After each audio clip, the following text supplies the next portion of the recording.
don't know who they are, we don't know what they want.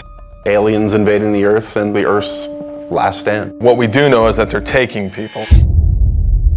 It's basically not a remake, but a reimagining of the original XCOM game. Well, core principles from the original that we wanted to build on was basically everything. XCOM is about Earth being threatened by an unknown enemy. The world bonds together and they form an elite military organization, the most elite in the history of the world, and that's where the player comes in. They are the commander of this organization. I think we were all fans of the original, you know, working for Firaxis, we're all fans of squad-based, turn-based strategy, so I've played just about every turn-based strategy game out there.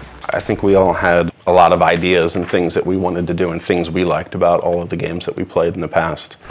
Just really finding the fun things and eliminating the things that, you know, we didn't really care so much for. So we start with the original game and we play it and we say, okay, well, we find that new players or even us old diehards, like we find this concept, we can improve this a little bit. And one of the first things we looked at was time units. And the idea was that your soldiers had a certain number of time units to move around the battlefield, to perform abilities, take shots and things like that. And actually it worked great in the sense that you had this resource that you were hoarding and that you had to be careful because when you spent too many, you could find yourself exposed and in dangerous situations. So there's this great risk-reward mechanic.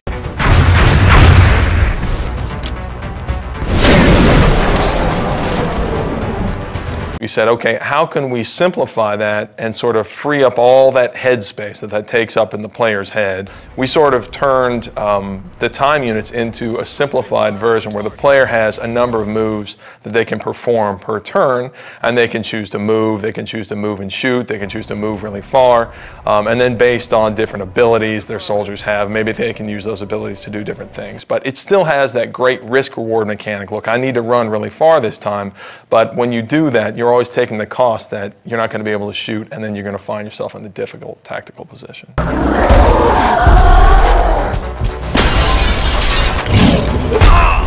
The other big thing I think that we did was we added cover to the game. Now tactically you have a lot more important decisions to make based off of being in low cover and high cover, flanking aliens. So in some ways we feel like we made the game more tactical. One of the advantages I think we have as a turn-based game is that we can move the camera around wherever we want.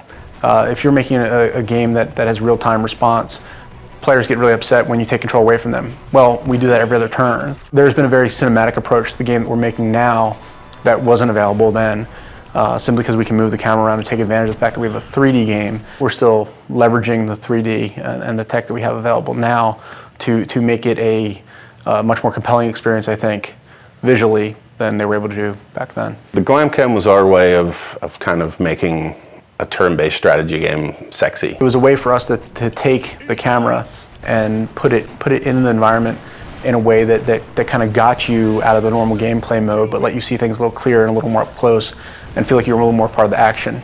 The idea is that when your soldier goes to take a cool shot, then the camera can drop in, and we've got these great dramatic scenes where, you know, your sniper's lining up this super long shot and you'll see it fall right down the barrel. And what that does is it allows a little more of an intimate connection between you and your soldiers. And of course it increases the drama of the actual combat. And the Glamcam is a great way to do that. That's just one of the ways that we sort of get the camera down there so the player can sort of see combat from their soldier's perspective. The base was a really unique challenge for us to design. When we started on it, it was flat and more like a level in the game. And we really wanted to have base building, but we ran into some really difficult challenges on it being flat and working more like a level. And at a certain point, a couple of my guys had come in and they said, you know what, we keep talking about this as an ant farm. Why don't we make it like an ant farm? It is very much, you know, the G.I. Joe base that the kid down the street had that you didn't have, that you got to play with every once in a while if you went to his house. So when we made it, that was one of the things I think really stands out. I think it's a really unique feature to the game. It allows us a lot of flexibility for optimization and for the player to be able to build and expand. And it's a really different, I haven't seen represented that way really ever. And on top of that, they're actually expanding the structure, customizing the facilities that they're adding to their base. We want them to be able to see their soldiers interacting and their scientists, and so I think it's this really neat moment where you get into the game and you have this physical structure that you've customized and you've made the decisions about what you want to focus on, and then you can see your soldiers that you've leveled up and you've grown attached to, you can see them interacting, and it's something that I think we're really proud of. We're really excited for people to see.